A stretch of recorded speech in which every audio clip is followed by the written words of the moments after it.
In today's video, I'm going to teach you how to make an educational game with Google Slides. By the end, you'll have a simple, interactive game that your learners can play right from their browsers. Start by opening a new Google Slides deck and thinking of your learning goal.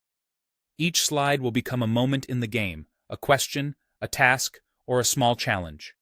Keep one clean design for all question slides so players know what to expect.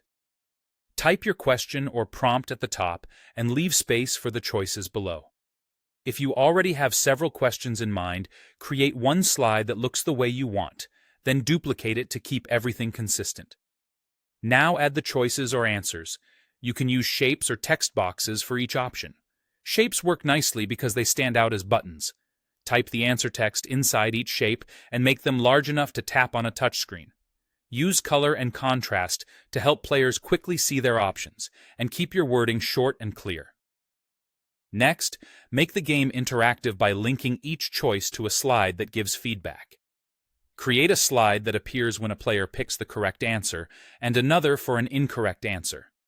On those feedback slides, add a brief message, like a celebration for correct or a helpful nudge for incorrect, and a prompt to continue.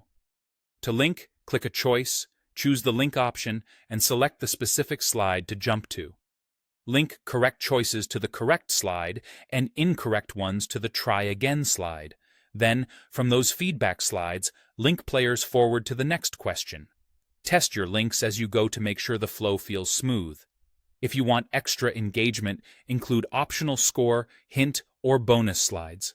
A simple scoreboard can be a slide that says, "Great job, add 1 point." Hints can offer a clue before returning to the question. Bonus slides can give extra challenges or fun facts. Keep these short so they support learning without slowing the game down. When you're ready to play, switch to present mode. Players will click the shapes like buttons, jump to feedback slides, and progress through the game without seeing the slide sorter. Finally, share the slides so learners can interact on their own devices. Use the share button and set permissions so they can view. Send the link, and they'll be able to open the deck, press present, and start playing. That's it, an educational game built with simple tools and thoughtful design.